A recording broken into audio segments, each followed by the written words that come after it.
बोलूं? Madam. Hello, hello, hello. होश आया। यह आवाज सुनकर सबके कदम ठिठक गए। कमरे में एक अजीब सी सनसनाहट फैल गई थी। हवा तक थम गई थी। तभी किसी ने धीरे से कहा, ये आवाज तो रोल लॉ के सीक्रेट कमरे से आ रही है, ना? सबकी नजरें एक दूसरे से मिली। किसी की भी हिम्मत नहीं हो रही थी कुछ कहने की। तभी बिजली की एक हल्की सी चिंगारी झपकी और किसी ने घबराकर कहा, कहीं शॉर्ट सर्किट तो नहीं हो गया? हमें जाकर देखना चाहिए। पर तभी पीछे से आई कड़क आवाज, उस कमरे में ना कोई गया है और ना ही कोई जाएगा। वो थी आर्य की माँ, जिनकी आंखों में डर नहीं, बल्कि कोई गहरा राज छिपा था। लेकिन मालती, वो रुकने वाली नहीं थी। उसकी आंखों में बेचैनी थी, दिल में सवालों का तूफान।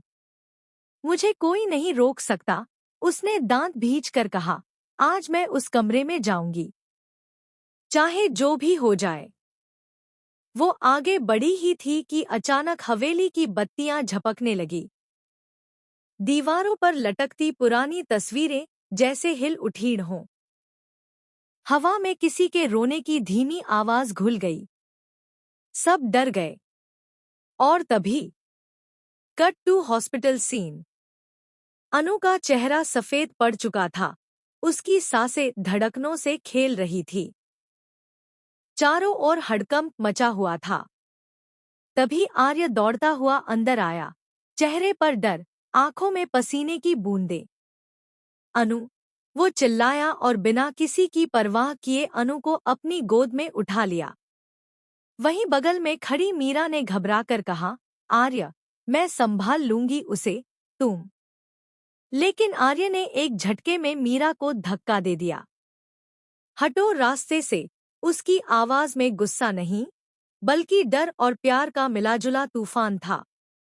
मीरा वहीं ठिठक गई। उसके चेहरे पर आघात की रेखाएं साफ थीं। उसके दिल ने जो दर्द